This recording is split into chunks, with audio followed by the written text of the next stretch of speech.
Joyce and I, the following week, we went over to St. Joseph's in Lorain, just because convenient, it's close to the neighborhood, etc. And the deacon there, Lou, who went to school with us at St. Cyril's, and that was a nice thing about it. We've known a lot of people over the years who went to school at St. Cyril's, and they'll tell you, I went there 1 year, 2 years, 3 years, whatever.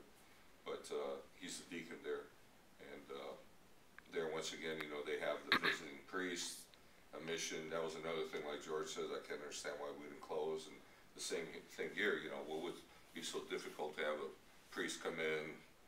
But once again, that wasn't the plan.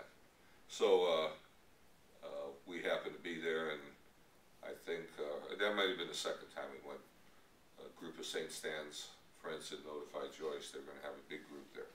So they were trying to get churches that had closed, like St. Lad's, St. Stan's, ourselves. I know Marianne and the family went. So anyways, we're all there in the church, and St. Stan's had a big congregation, at least 30 people, I would say.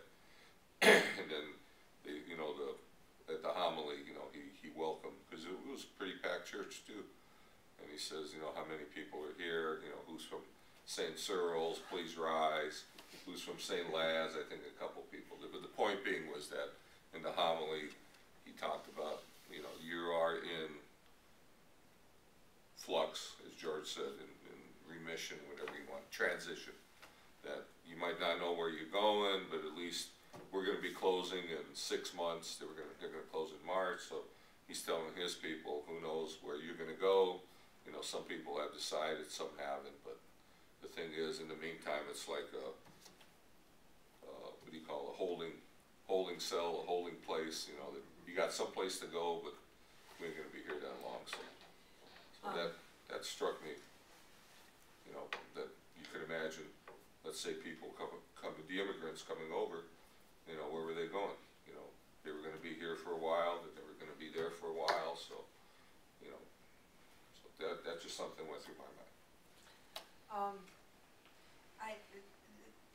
A lot of my grieving took place before, and when we sang that last song, it was hard to keep it together because I knew it was probably not going to be sung at my funeral, and we had sung it at Mother's and Dad's, and so I knew that tradition is probably not going to happen. So that was hard. But I think that a lot of my grieving happened ahead of time, and the scary thought that none of this was going to be put down anywhere. The Saturday blessings, or the traditions with Mary, our respect for Mary, and the foundations that we had, and Ladies Guild, and all of those activities, rosaries, stations during Lent, all of those little memories that I had of our parish, I was afraid were going to be lost. And it brought me great comfort to know that you guys were working